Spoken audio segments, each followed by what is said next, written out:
İki mövzumuz perimetr ve sahədir. Perimetr ve sahə. Perimetr deyəndə tərəflərində nəzərdə tutulur. Sahə deyəndə enin uzunluğuna vurulmasıdır. Məsələn, mənə belə bir kvadrat.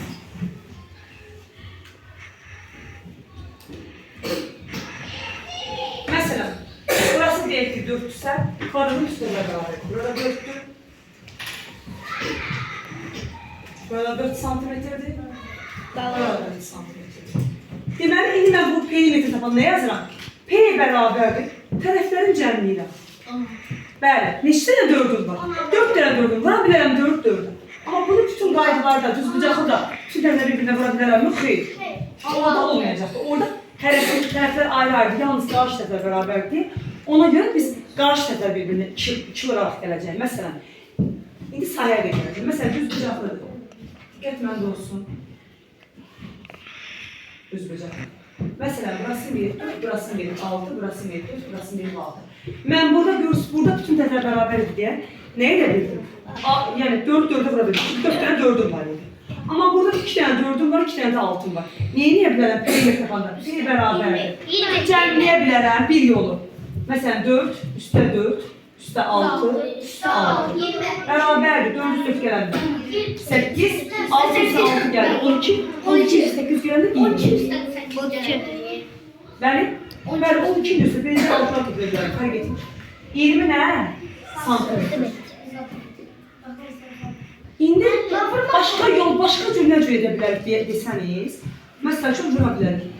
2 vuraraq 6'ya, 2 vuraraq 6, üstə gəlir. 2 dənə 4'üm yoxdur, 2 vuraraq 4'ə. Bərabərdir. 2 dəfə 6'nı. 12. Üstə gəlir. 2 dəfə 4'ün də 8. 12 də üstə 8 gəldi, 20. Yenə eyni cavabı verdi mi? Toplayaraq aldığım cavabı. Deməli, perimetr çoxbucaqlının bütün tərəflərinin cəmlinin hesablanmasına deyilir. Aydın olur.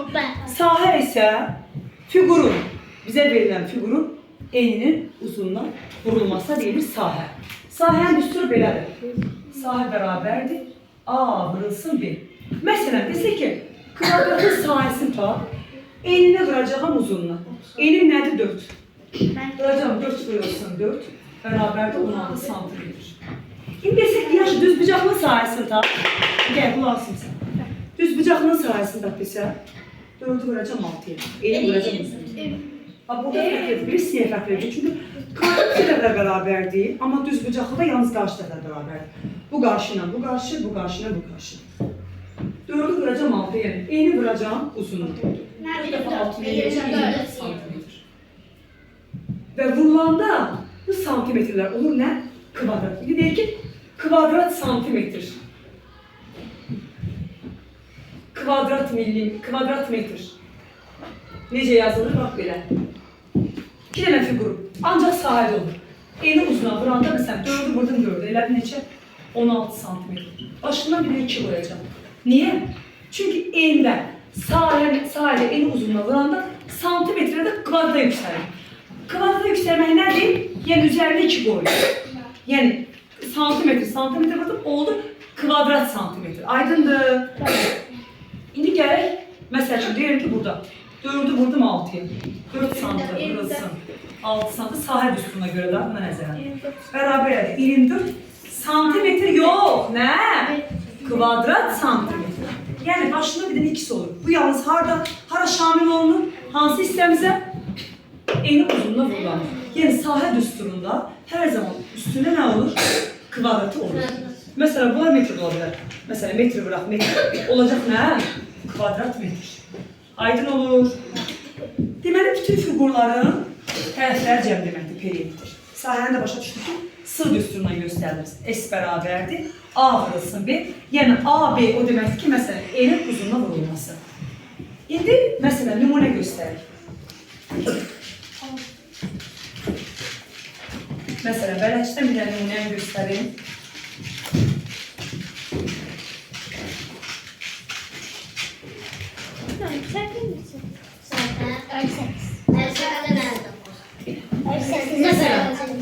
Bələdçidən belə bir fiqur verirdir. Belə bir çox bucaq verir, daha doğrusu.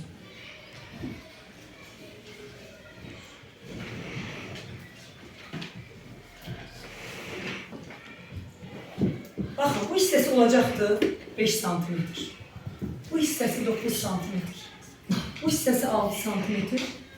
Və bu hissəsi 7 sm. İndi perimetr deyəndə P ilə tapırıq da. P bərabərdir. Perimetr nə edirik? Nə edirik perimetrdə? Duyğu.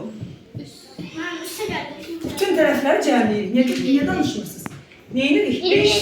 5 sm. Üstə gələk. 6 sm. Üstə gələk. 9 sm.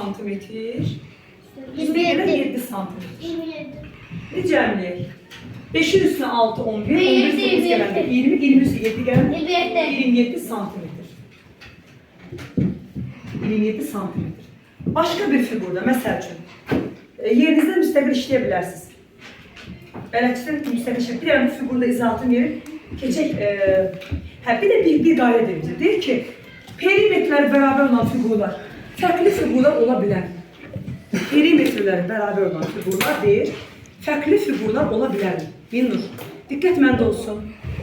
Bir daha deyirəm, deyir, perimetrləri bərabər, yəni perimetrlərdən aldığım cavablar bizə fərqli figurları verə bilərmi? Bəli, verə bilər. Deyə bilərsən, mənim nəydən bilə bilərik onu? Bax, indi qulaq as, Rüqəyyə. Məsələn, kvadrat çəkir bir dənə. 5.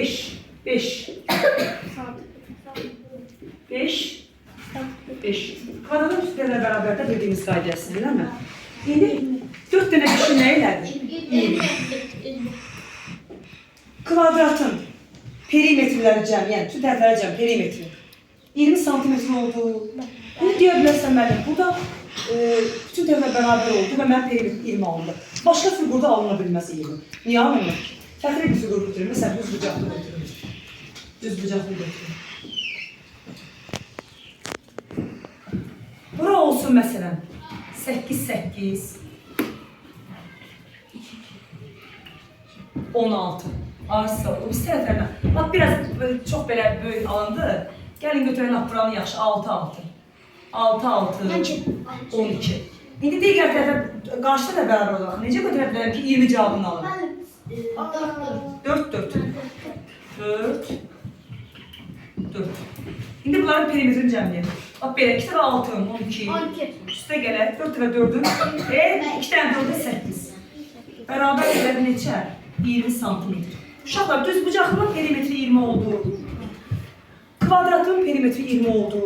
Hər ikisi fərqli figurlardır. Biri kvadratlı, biri düz bucaqlı. Fərqli figurlardır. Amma mənə eyni perimetri verə bilir. Deməli, fərqli figurlar bizə eyni perimetrləri verə bilir. Aydın oldu. Bu qədər kifayət gəlin bələdçi.